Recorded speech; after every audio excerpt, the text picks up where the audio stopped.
Good morning, this is Mission Control Houston. Welcome and thank you for joining us for today's edition of ISS Update, this Wednesday, November 28. Joining us now inside the International Space Station Flight Control Room, where the team has been monitoring the systems aboard the station and supporting the day's activities of the Expedition 34 crew members. Leading the Orbit 2 team here in the Station Flight Control Room today is Flight Director Tomas Gonzalez-Torres, shown here in this view, and next to him serving as Capcom is Leslie Ringo, relaying all ground messages up to the crew. Now aboard the International Space Station is commander of the complex, NASA astronaut Kevin Ford, with flight engineers Russian cosmonauts Oleg Novitsky and Yevgeny Tarelkin, who will work aboard the station as a three-member crew until the arrival of three new crew members in a few weeks.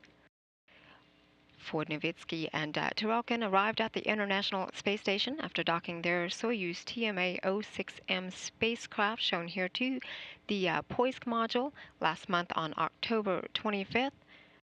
Today they complete 37 days in space.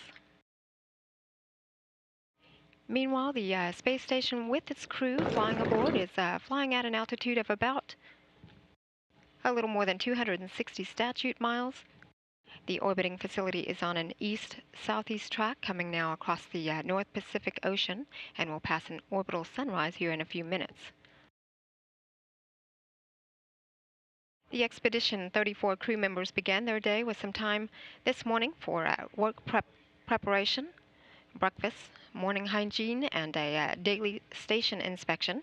The crew then kicked off the day with the first of two daily planning conferences with ground controllers around the world to review the day's activities and plan for the next set of tasks. At the top of the task list, Commander Kevin Ford began his day early this morning working with the aquatic habitat that is home to Medaka fish aboard the International Space Station. Researchers are using this facility that was brought up to the space station back this summer in July to look at how microgravity impacts marine life. The ongoing studies will look at the impacts of radiation, bone degradation, muscle atrophy, and developmental biology. Ford this morning had performed a water quality check measuring the concentration of ammonium nitrate and nitrate in the water of that aquatic habitat.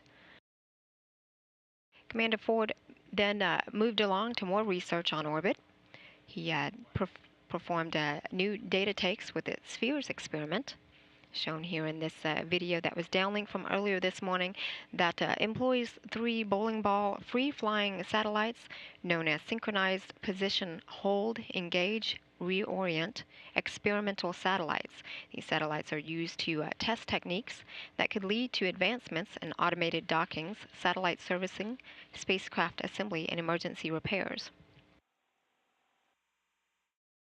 Yesterday, ground controllers in the Mission Control commanded the Canadarm2 to walk off from the mobile base system power and data grapple fixture to the Harmony power and data grapple fixture.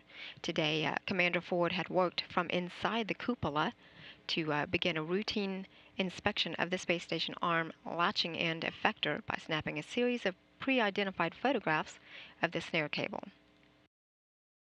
And meanwhile, on the Russian side of the house, flight engineers Novitsky and Tarelkin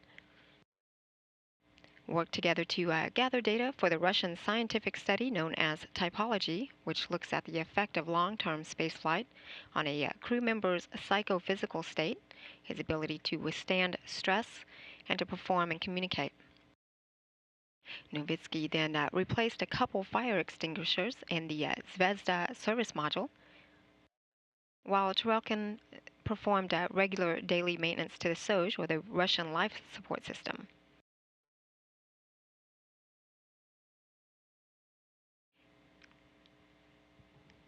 We're getting a view again here inside the International Space Station Flight Control Room. This is the Orbit 2 team who continues to monitor the systems and the crew's activities aboard the International Space Station.